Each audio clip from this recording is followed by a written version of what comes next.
They thought I was broke. They thought I had lost it all. But they didn't know this entire game was my design. It was only when I lost my fortune that I saw the truth about my son and daughter-in-law.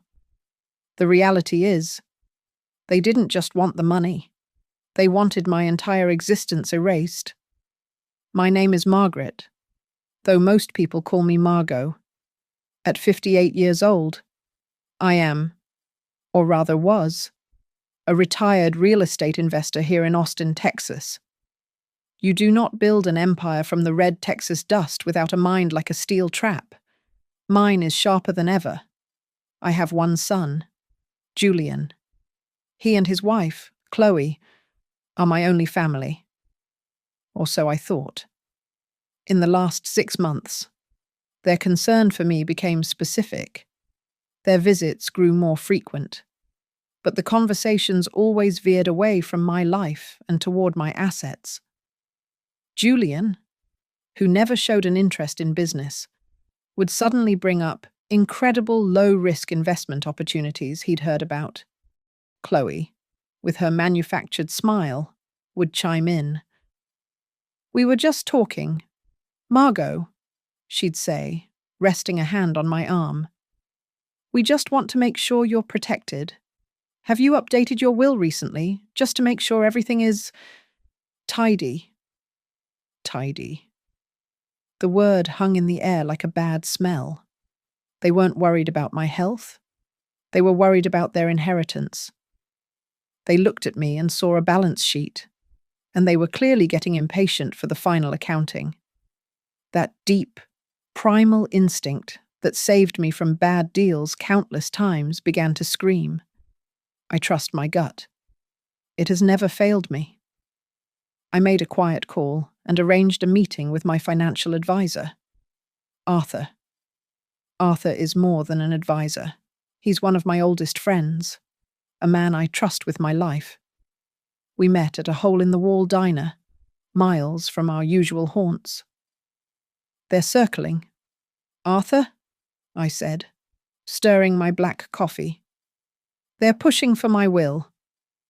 Arthur just nodded, his gaze firm. We always knew this day might come.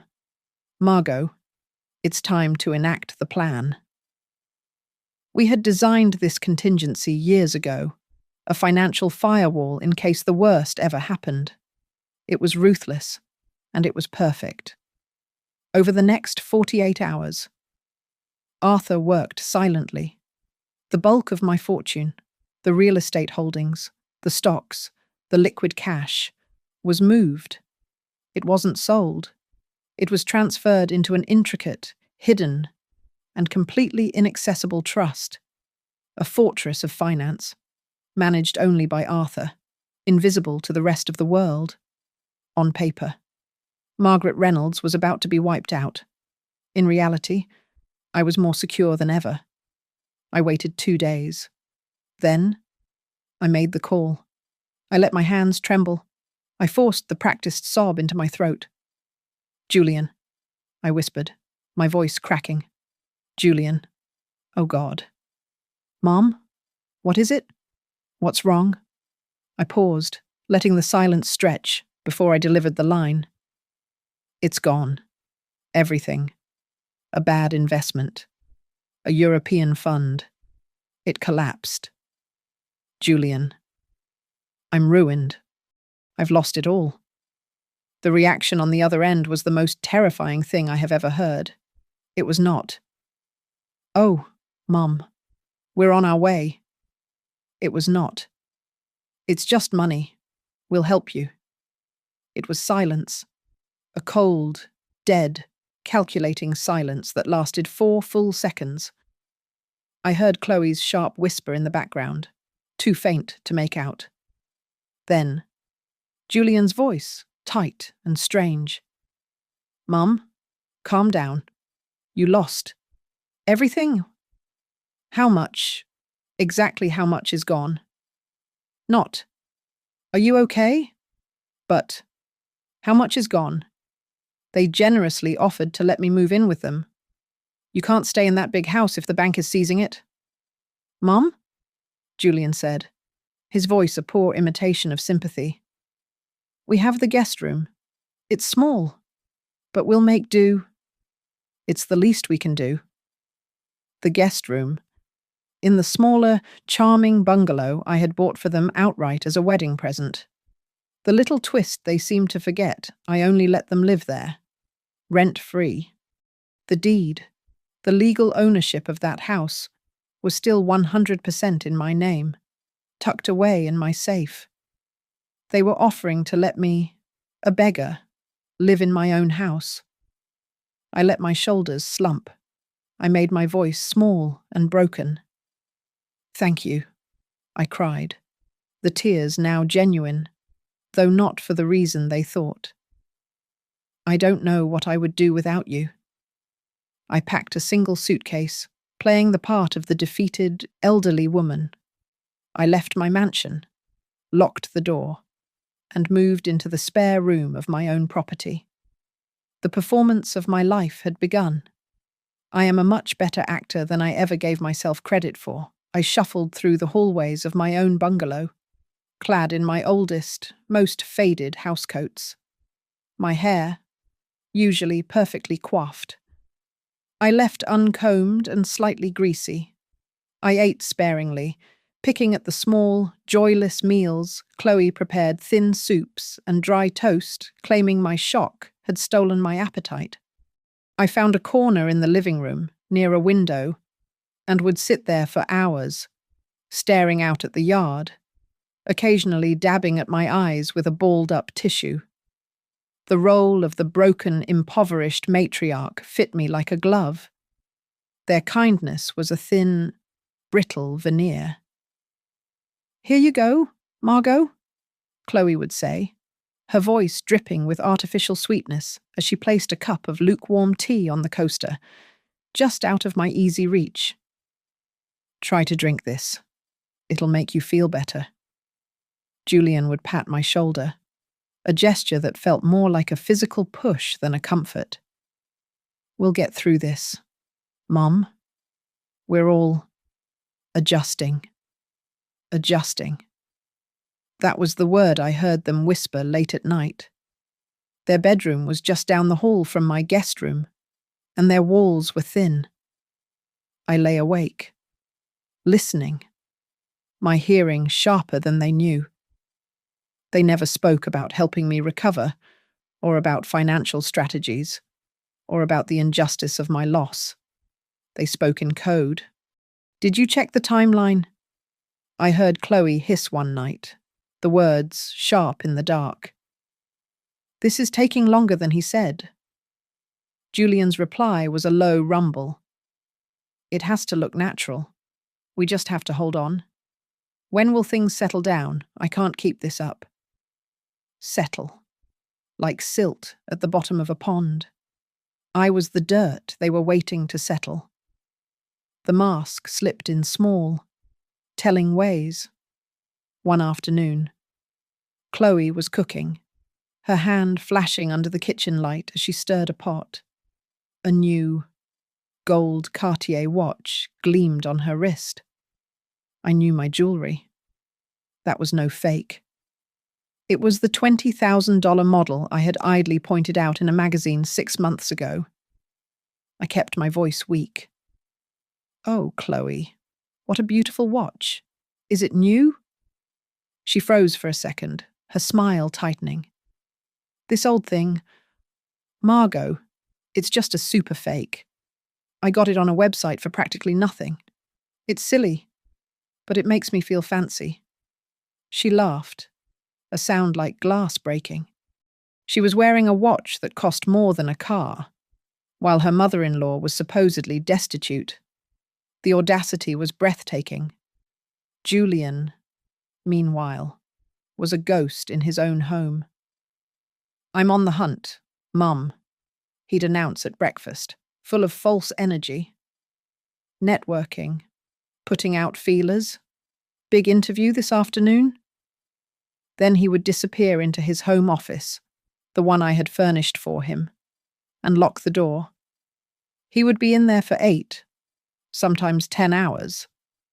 But there were no sounds of phone calls, no typing, just long stretches of silence. He wasn't job hunting. He was hiding. The air in the house grew thick and suffocating. It wasn't just the inconvenience of having me there, the financial burden. I was a rock in their path. I was in the way of something, and my presence was delaying their timeline. The psychological torture began on a Tuesday.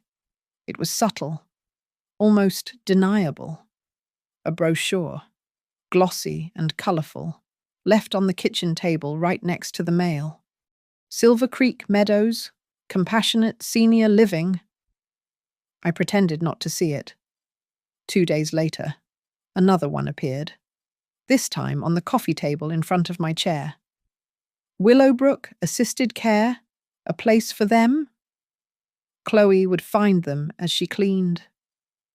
Oh, goodness, more junk mail. She'd sigh, snatching it up. They send these to everyone. But she would hold it for just a second too long, making sure I read the headlines. This wasn't concern. This wasn't a solution to my poverty. This was a threat. It was a sophisticated, quiet campaign to make me feel useless, burdensome, and, most importantly, better off elsewhere. They were planting the seeds, trying to make me believe that leaving was my own idea, or, worse, that I was so far gone. I needed to be put away. The opportunity came on a Friday.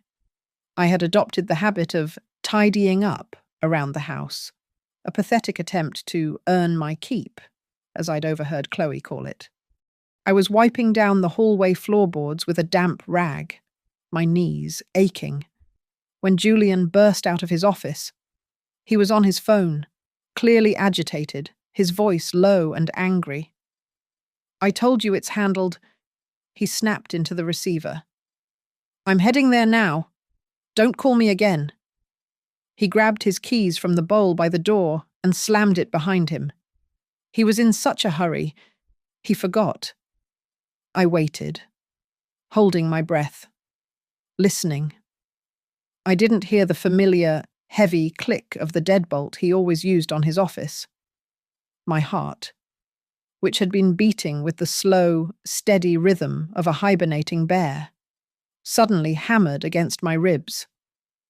I waited another 30 seconds, counting each one. I rose slowly, my joints creaking for effect, even though no one was watching. I grabbed my cleaning caddy, the one Chloe had bought me at the dollar store. I pushed on the office door. It swung open silently. The room was dark, the blinds drawn. I slipped inside, closing it gently behind me, stopping just shy of the latch. I didn't have much time. He could be back in 10 minutes or 2 hours. I moved quickly. His desk was a mess of papers and coffee cups, but one thing stood out, a thick, leather-bound folder with a pristine white label. Hillside Project. Hillside was the name of my estate, the mansion I had supposedly lost. My fingers didn't tremble. They were cold and precise. I opened it. My breath caught in my throat. These were not sale listings. They were blueprints, architectural renderings, dozens of them, page after page. They showed my home, my beautiful, custom-built mansion, but altered. My grand library was labelled Intake and Assessment. The master suite, my suite, was designated Primary Treatment Spa. They were plans for a complete, multi-million-dollar renovation. They were turning my home into a private, high-end wellness center or boutique clinic. On the bottom right corner of every page was a sleek, modern logo, Viridian Dynamics. A cold, heavy dread settled in my stomach. They weren't just waiting for me to die. They were planning to build a business on the ashes of my life, using my largest asset. I flipped through the pages, needing more. Tucked in the back flap of the folder was another document, a single sheet. It was an invoice, marked "Paid in Full." It was from a private psychiatric clinic in downtown Austin. The charge was for a comprehensive competency evaluation, and the name of the patient was Margaret Reynolds. Mine.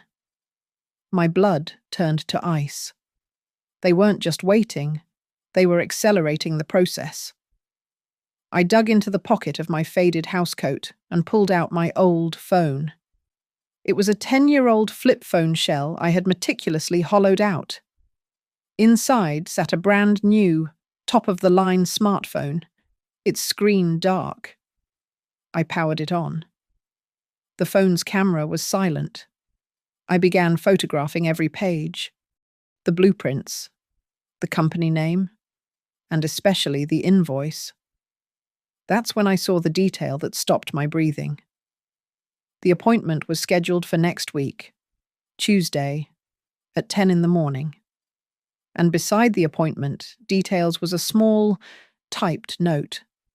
As per family request, to be billed as patient requested for insurance purposes. They were arranging to have me declared mentally incompetent. They weren't just pushing me into a nursing home. They were building a legal case to strip me of my rights, my name, and my sanity. This wasn't about them inheriting a house. This was about them seizing it.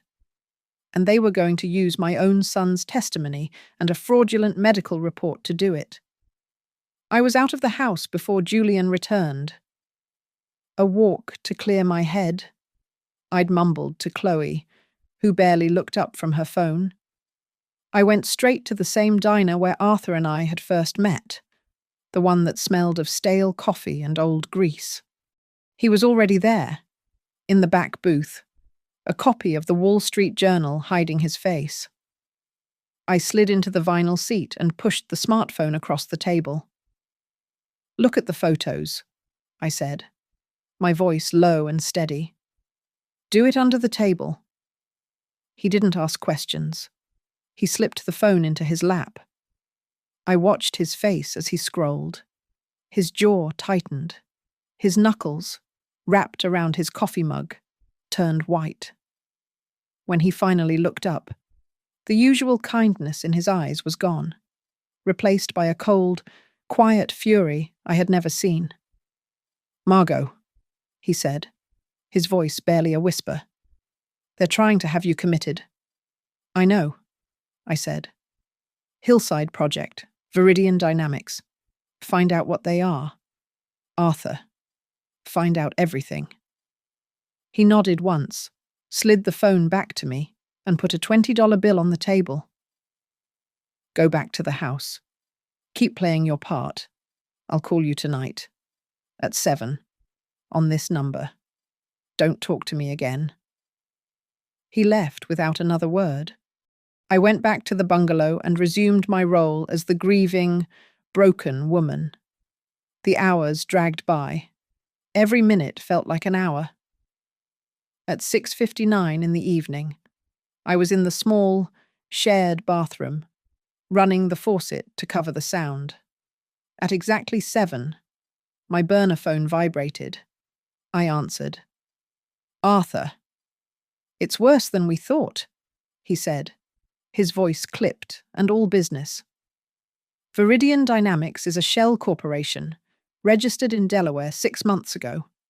It has no assets, no history, just a single name on the incorporation papers."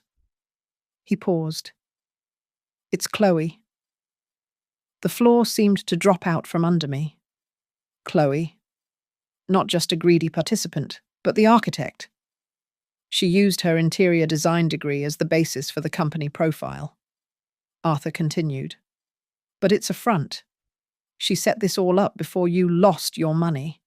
The competency hearing, the blueprints. Margot. They were planning this for months." It all clicked into place with a sickening thud. The low-risk investments Julian kept pushing. The questions about my will. Their original plan must have been to get my power of attorney, perhaps by convincing me I was getting old. and then use my money to fund their hillside project. They would have slowly taken over, bleeding me dry while I was still alive. My bankruptcy hadn't initiated their desperation. It had ruined their timeline. It forced their hand. My ruin was a catastrophe for them. They were left with a broke mother-in-law they couldn't get rid of, and a multi-million-dollar house they couldn't touch. So, they pivoted. If I had no money, they couldn't steal it. But the house was still in my name. The only way to get it, the only way to fund their grand scheme, was to have me declared mentally unfit, to take legal control of my person and my assets. It was faster, uglier, and far more dangerous. I need to get back into that office. Arthur, I said, the running water sounding loud in the tiny bathroom. Julian's office. I photographed what was on the desk, but I need to see what's on his computer. I need to know what they're planning for that evaluation next week. Then we need them out of the house, Arthur said, for at least a full day. I thought for a moment. They're greedy, I said. And they're exhausted from playing the role of caregivers. We'll use that. We formulated the second part of the plan in less than 5 minutes. The next morning, I received a call on my old flip phone. I let it ring, then answered it with a faked, confused voice. I put on a performance of tearful gratitude. I found Julian and Chloe in the kitchen. That was an old friend of mine, I said, wiping away a false tear. She heard what happened. She said she had a connection at a resort in Colorado. She knows how wonderful you've been, taking me in. Chloe's eyes narrowed. What are you talking about? Margot. She's gifted you a trip, I said, my voice full of manufactured joy. An all expenses paid, long weekend, first-class flights, a suite. She said it's the least she could do to thank my saviors. It's for this Friday. You just have to pack. The change in their demeanor was electric. The fake sympathy was gone, replaced by genuine, greedy excitement. Colorado this Friday, Julian said, already pulling out his phone. Chloe was beaming. Margot, that's incredible. But what about you? We can't just leave you. Nonsense, I said, waving my hand dismissively. I'll be fine. I'll just rest. You two deserve this more than anyone. You've been my rock. They practically ran to their room to pack, already laughing, already free of the burdensome mother. They were practically giddy, not just for the free trip, but for 3 days away from the woman they were systematically trying to destroy. I watched them drive off, my face a mask of sad, resigned affection. Have a wonderful time, you deserve this, I called out, my voice cracking perfectly. The moment the Uber disappeared around the corner, my spine straightened. The frail, broken woman vanished. I was back. I walked to Julian's office. The door was, of course, locked this time. It didn't matter. I've dealt with more complex locks on foreclosed properties than this cheap residential deadbolt. I retrieved the small, professional-grade pick set I had hidden in the lining of my old suitcase. In less than 30 seconds, I heard the satisfying click of the tumblers falling into place. I slipped inside, closing the door softly behind me. I went straight to his laptop.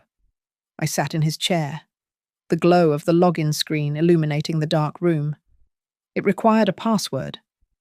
My son, Julian, was arrogant, but he was also deeply predictable, a creature of lazy sentimentality.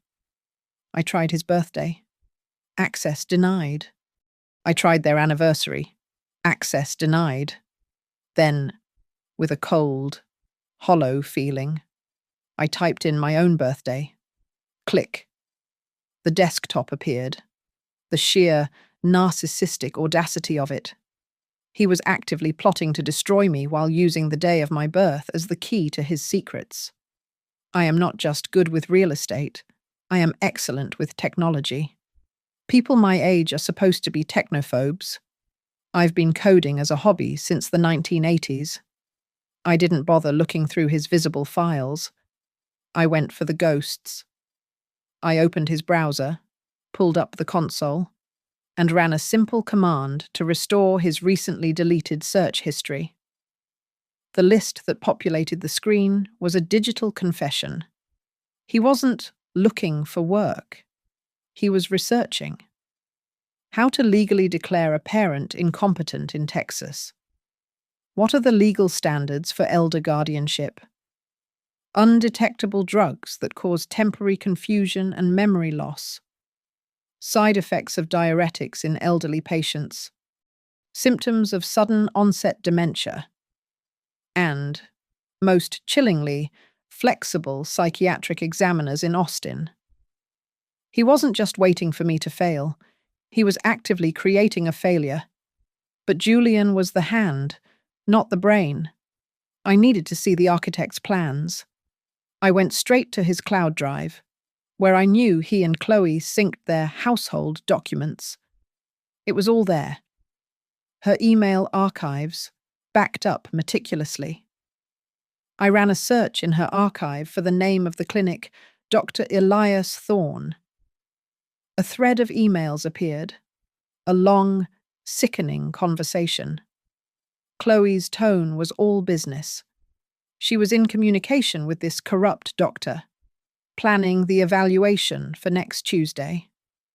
The emails discussed my erratic behavior, my episodes of confusion, my refusal to eat. They were building a false narrative, a pile of lies to corroborate what the doctor was being paid to find. But how could they be sure I would be confused? I found the answer in an email from Chloe to Julian, sent just 3 days ago. The subject line was simply, Tuesday morning plan. I opened it. My blood ran cold. It wasn't a plan. It was a recipe. Jay, she wrote. We have to follow Dr. Thorne's instructions perfectly. This is the only way to guarantee the emergency order. The morning of the appointment, you will make Margot her tea, the new calming tea. I'll put the packet in the kitchen. It contains a heavy-dose diuretic. It's tasteless. She must drink it by 8 a.m. When I make her breakfast at 9:30, I will mix the other medicine into her applesauce. It's the mild sedative Dr. Thorne provided. Just half a pill. Crushed. By the time we get her to the clinic at 10, the combination will be at its peak. The diuretic will have made her severely dehydrated, which will cause dizziness, weakness, and, most importantly, tremors in her hands. The sedative will make her groggy, slow, and unable to answer questions clearly. He says this combination perfectly mimics the onset of rapidly progressing Parkinson's or Alzheimer's. He will have all the visual evidence he needs to diagnose her, declare her a danger to herself, and recommend immediate emergency guardianship to us. It will be clean. It will be fast. I sat back, my heart a block of ice. They weren't just going to lie about me. They were going to drug me.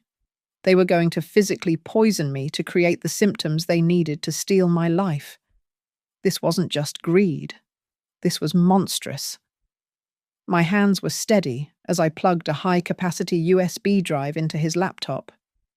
I initiated a full disk image copy of his entire hard drive. It was a slow process, a quiet progress bar crawling across the screen. It would take at least an hour. While the main copy was running, I navigated back to his desktop. There was another folder, one I had dismissed at first. It was labeled household accounts, but it had a different icon. It was encrypted. He was an amateur. I recognized the encryption software. It was strong enough to deter a spouse, but not someone who had spent a decade protecting proprietary real estate data. I ran the decryption utility I kept on the same drive. Then, I waited. The silence of the house was absolute, broken only by the faint whir of the laptop's fan and the slow, agonizing crawl of the two progress bars. I sat in his chair, perfectly still, a ghost in my own son's life, watching his digital secrets prepare to give themselves up. After what felt like a lifetime, but was closer to 45 minutes, the encryption cracked. A new window opened. It was not household accounts. The contents of that folder explained everything. It was not Chloe's ambition. It was Julian's desperation. My screen was flooded with spreadsheets, not budgets, but losses. Records of wire transfers to offshore accounts with the names of online casinos. Page after page of losses. 10,000 here, 20,000 there. The dates stretched back over a year. Then, I saw the emails. These were not from banks. They were from private creditors, short-term lenders with predatory interest rates. The language was not polite. Payment overdue. Final notice. We know where you live. My son was not in debt. He was drowning in it. The total was sickening. He owed over $200,000 to men who do not accept payment plans. The air left my lungs. This was the motive. This was the timeline. They were not just greedy. They were desperate. They needed money, and they needed it now. My bankruptcy had been a cataclysm for them. It had not just removed their safety net. It had removed their only solution. It had signed my son's death warrant. Declaring me incompetent was the only move they had left. It was their desperate, final gambit. If I was legally insane, they, as my guardians, could access the one asset they knew was still in my name, the house. They could mortgage it or sell it. But the wellness center plan, it still didn't fit. Viridian Dynamics. It would take months, perhaps years, to build that business, to get it profitable. They didn't have years. I went back to Chloe's email archive, the main copy now complete. I pulled my USB drive, plugged it into my own hidden smartphone, and started searching. This time, I didn't look for blueprints or development. I searched for sales agreement and contingency. I found it. It was buried in a subfolder marked V Dynamics Contracts. It was not a development plan. It was a memorandum of understanding with an international holding company. It was a cash offer sale for my hillside estate.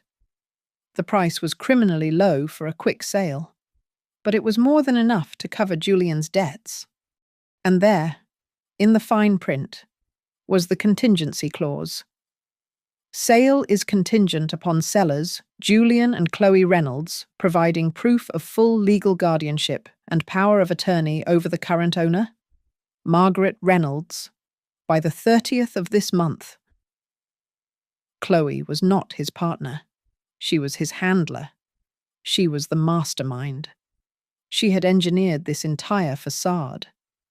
The wellness center was an elaborate fiction, a cover story to explain their sudden interest in the house, perhaps even a lie she told Julian.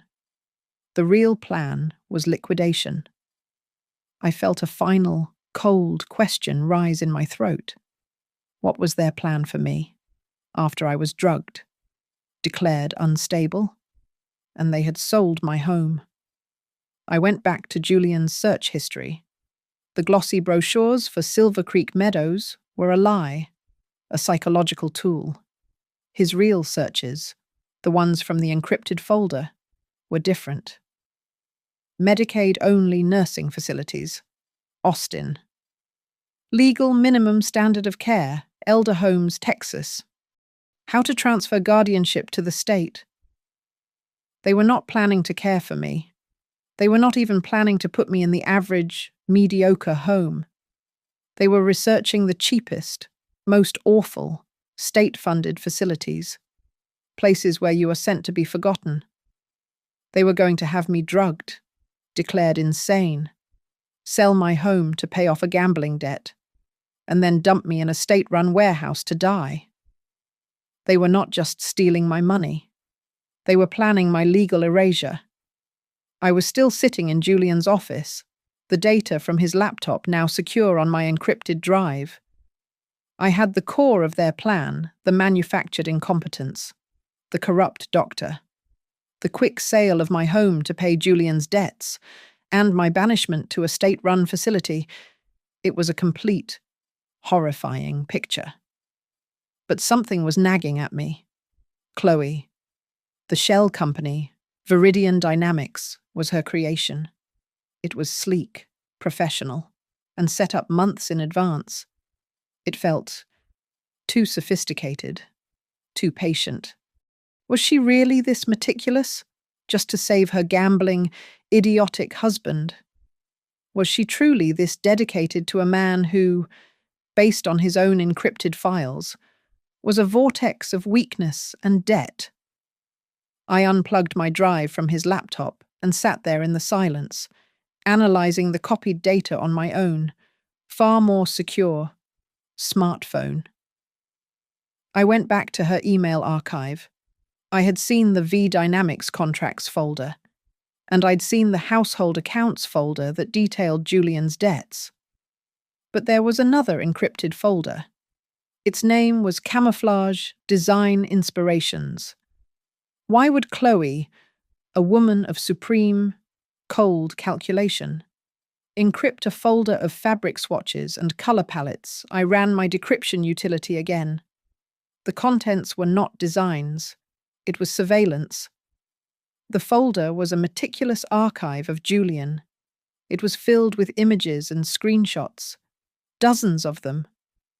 There were photos of my son at dimly lit bars, his arm draped around a woman.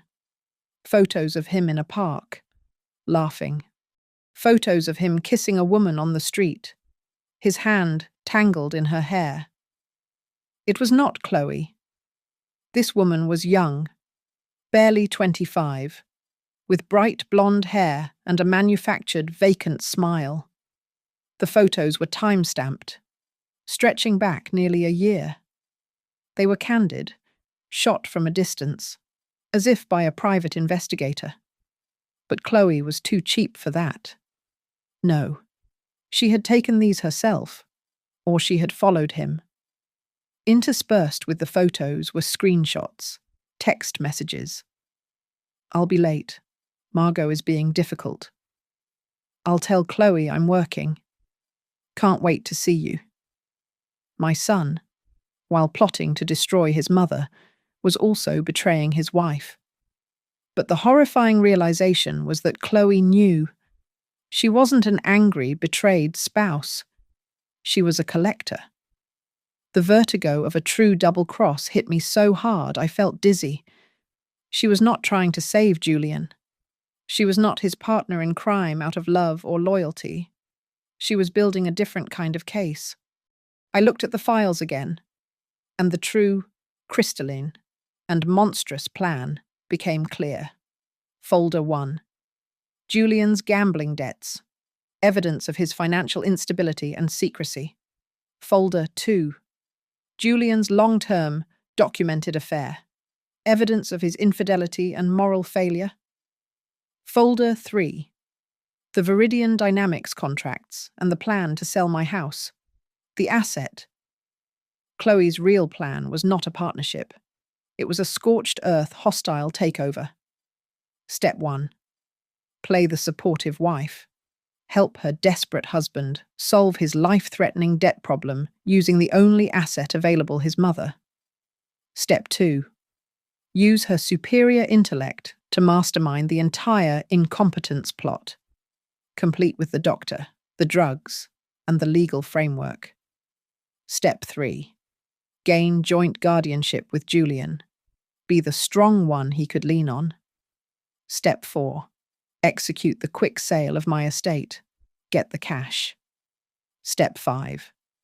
The money would hit their joint account. Julian, foolish and relieved, would pay off his creditors, thinking he and Chloe had weathered the storm. He would be left with his share, free and clear. Then, step 6. The final, brilliant, venomous twist. Chloe, now in possession of a mountain of cash, would file for divorce. And she would present her own evidence. She would show the court that Julian had entered the marriage under false pretenses, that he had a secret, debilitating gambling addiction, and that he had been flagrantly unfaithful. She would use his own crimes against him to argue in a Texas court that he was irresponsible and untrustworthy. She would leverage the evidence to take not just her half, but all of it. She was helping him commit a crime so she could take his reward. I was the bank. I was the prize in a war where they were both enemies, and I was the only casualty. A slow, cold smile spread across my face. I felt utterly, profoundly disgusted. My son was a fool. My daughter-in-law was a sociopath. They were so busy sharpening their knives for each other's backs that they forgot who I was. They thought I was the lamb, waiting to be fleeced and slaughtered. They had no idea I was the wolf, and I had just finished watching the entire pathetic show. I locked Julian's office, wiped my fingerprints from the knob, and collected my hidden equipment. I walked out the front door of the bungalow, leaving my single, pathetic suitcase of old clothes on the floor of the guest room. I did not look back. I was not running. I was advancing. I took a taxi to Arthur's downtown office. Not the diner, not anymore. This was no longer a covert operation. It was a counter-offensive. I walked past the receptionist, who knew me, and went straight into his office. He was on the phone. He saw my face, said, "I'll call you back," and hung up. "It's done," I said. I placed the encrypted USB drive on his antique mahogany desk. It's all there. His gambling debts, her double cross, his affair, and their plan to drug me on Tuesday. It's all on the drive. Arthur's face was grim. "What do you want to do, Margot?" "We can make them disappear. A cease and desist. We can—" "No." I cut him off. "This is not a civil matter anymore. They are not just greedy. They are criminals. They conspired to commit a felony. Get Ms. Hayes on the phone. The best elder fraud attorney in Texas. The one you said was a shark." He nodded, his hand already on the phone. "Eleanor Hayes. She'll eat them alive." 3 hours.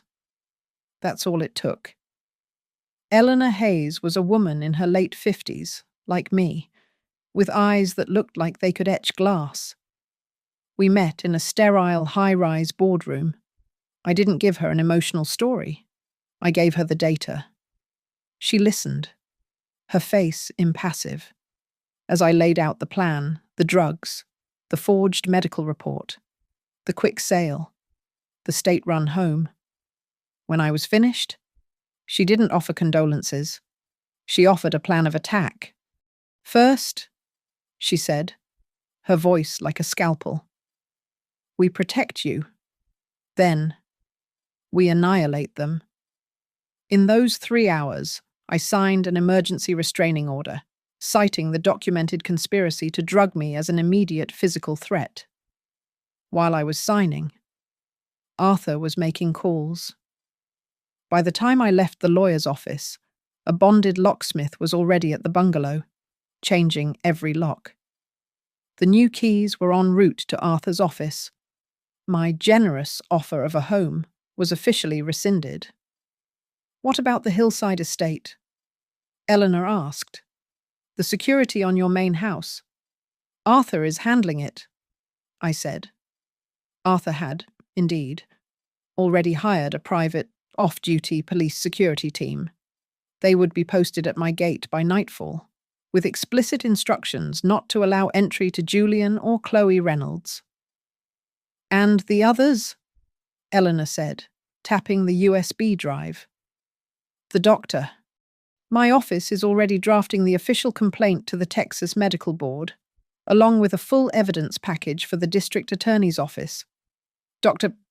Thorne's flexibility is about to become a career-ending liability." "Good," I said. "So, the restraining order will be served on them when their flight lands Sunday." Eleanor nodded. "We can have a process server meet them at the gate. They won't be able to come within 500 feet of you or your property."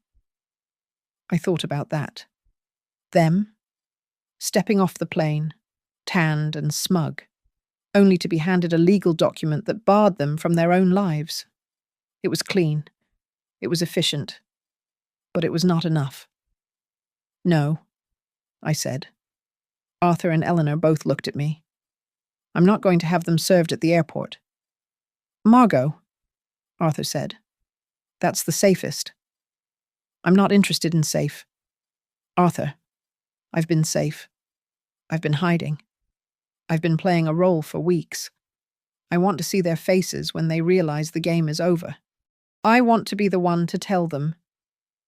Eleanor Hayes, for the first time, smiled. It was a terrifying sight. "What do you have in mind?" I took out my old flip phone. I dialed Julian's number. He answered on the third ring, his voice breezy and relaxed from the Colorado mountains. "Mom, is everything okay?" I let my voice tremble. I summoned the weak, pathetic woman one last time. "Oh, Julian, I didn't want to bother you on your trip, but I had to call. It's wonderful news." "News?" he said, his voice sharpening with interest. "What news?" "My lawyer Eleanor, she called me. She's been reviewing my case, the bankruptcy. She thinks she found a loophole. A big one. She said she might be able to get some of the money back.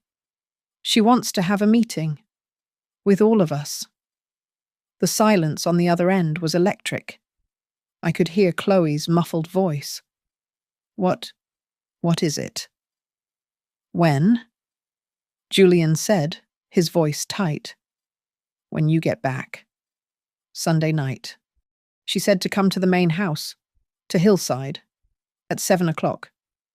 Oh, Julian, please hurry back. I think we're saved." "We'll be there." "Mom," he said, his voice thick with a new, excited greed. "We'll be there? 7 o'clock." I hung up.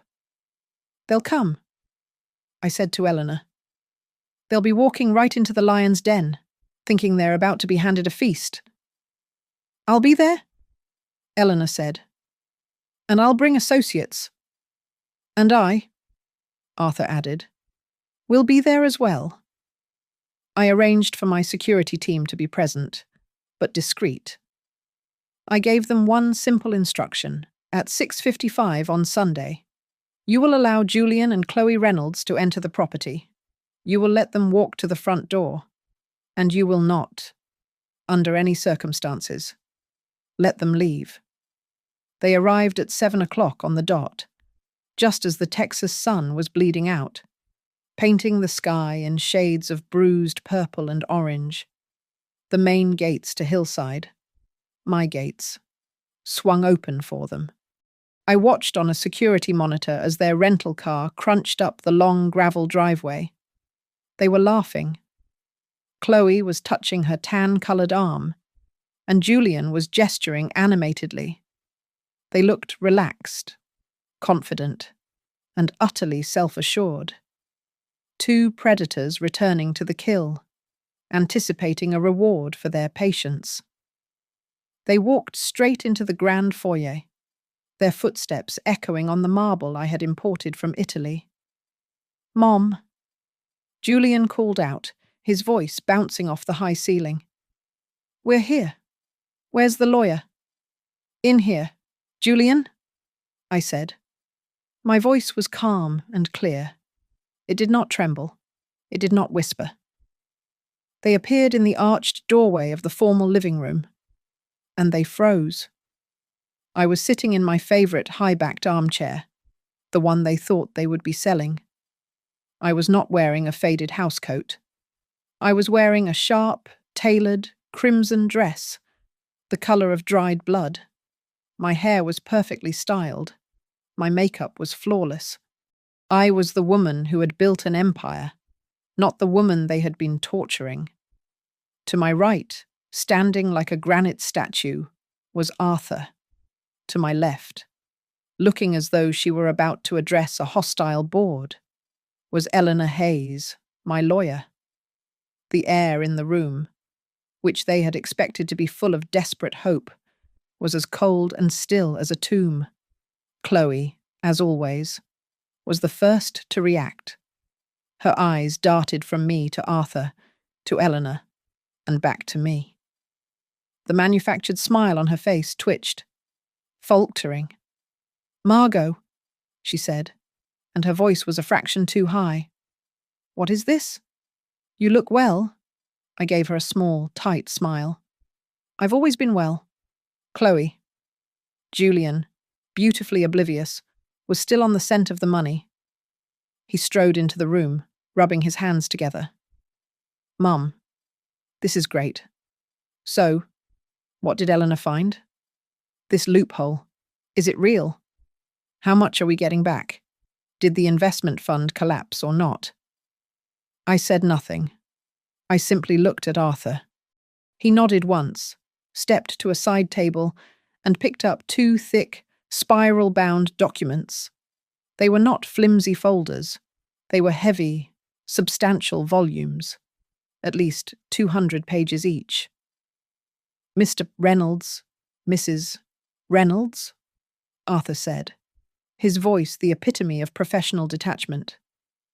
"Ms. Hayes prepared these for your review." He handed one to each of them. Julian took his, a confused frown on his face. "A review? I thought this was a meeting about the money." "Oh, it is," I said quietly. "It's about all the money." Chloe was already opening hers. Her face, still glowing from the Colorado sun, went a stark, horrifying white. Julian, fumbling, opened his. It was not, as they had expected, financial projections or bank statements. The first page of Julian's document was a high-resolution screenshot of Chloe's email to him, the one with the subject line, "Tuesday morning plan." He read the words, "heavy-dose diuretic" and "mild sedative." He saw the description of how they would make me groggy, weak, and give me tremors. He stared at the detailed medical plan for his own mother's poisoning. He stopped breathing. Chloe's file was even more complete. She, too, had a copy of the drugging plan, but she also had a copy of Julian's extensive, deleted search history. She had copies of his gambling losses.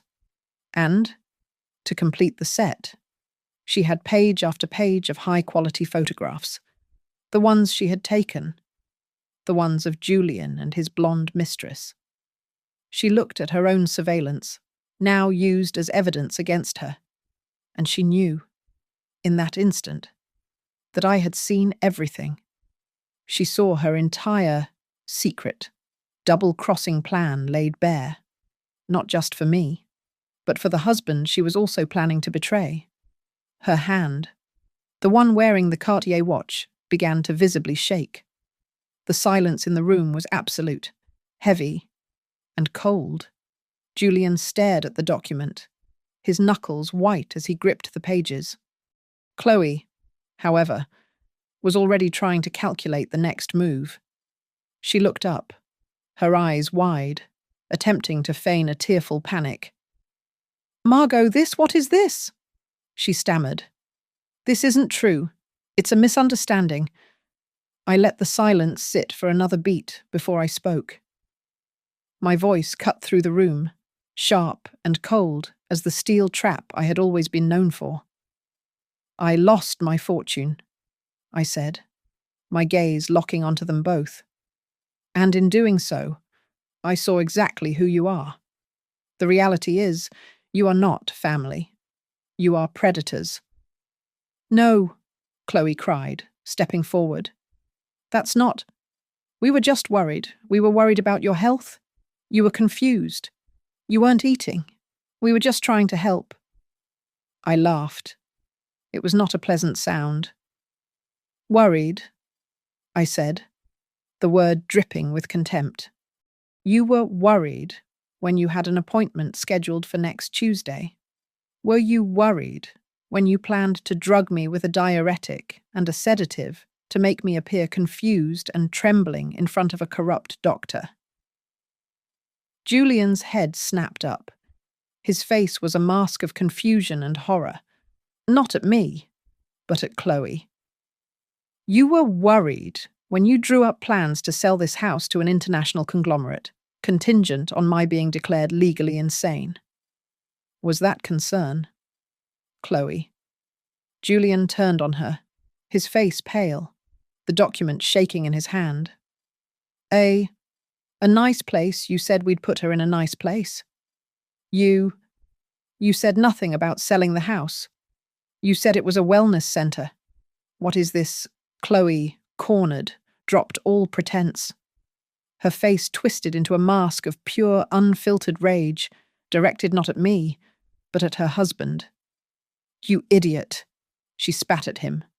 "A nice place. On what money? Your money." She jabbed a finger at the other pages in his hand. "What about her? What about that blonde girl you have been seeing? Does she know you are a degenerate gambler?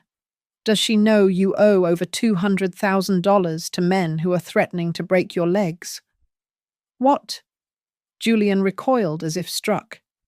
"How did you—" "I know everything," she screamed, her voice echoing in the grand room. "I have been cleaning up your messes for a year. That money was supposed to save us." "Save us?" Julian roared back, finally understanding. "Or save you. You were going to run. You were taking it all." They were screaming now, the ugly, rotten core of their marriage exploding right in front of me. All their shared secrets and private betrayals were now weapons in their final, mutual destruction. I let them shriek for exactly 30 seconds before I rose to my feet. "Enough." The word was not loud, but it silenced them instantly. They both stopped, panting, their faces flushed with hatred. "My entire estate," I said, walking slowly towards them. "Every dollar, every property, every stock certificate was transferred into an irrevocable trust nearly a month ago. A trust you will never, ever touch. You get nothing. Not a cent. Not a single cent." I paused to let the words sink in. "This house," I said, gesturing to the room, "and the bungalow you were living in are both being sold. The listings go live next week." Julian's panic finally overtook his rage. His face crumpled. "Mum? Mum? Please. You can't. I'm your son. Where will we go? Where will we live?" I looked at his desperate, pathetic face, the face of a stranger. "That is no longer my problem," I said. As I spoke, the large double doors to the living room opened silently. Julian and Chloe turned. 2 uniformed police officers stepped into the room, their expressions neutral, their hands resting on their belts. Julian's blood drained from his face. "Mom, what is this?" I pointed, not at them, but at the door. My lawyer, Ms. Hayes, has already filed a criminal complaint with the district attorney's office. Conspiracy to commit elder fraud, conspiracy to administer a noxious substance, several other charges. I looked at my son, and I felt nothing, just quiet. You can explain the rest of it, I said. To them. They did not move. They were frozen. The officers stepped forward. "Sir, ma'am, you'll need to come with us." As the officers escorted them out, their cuffs clicking shut, I turned my back. I walked away from the wreckage of my old life and went to the large French doors that overlooked my garden. The sun had finally set. The air was cool and clean, and for the first time in a very long time, I was completely and utterly at peace. Thank you so much for listening to my story. I'd love to know where you're listening from, so please drop a comment below and share your thoughts. Be sure to subscribe to Grandma's Family Diary, give this video a like, and please, support us by hitting that hype button so more people can hear this story.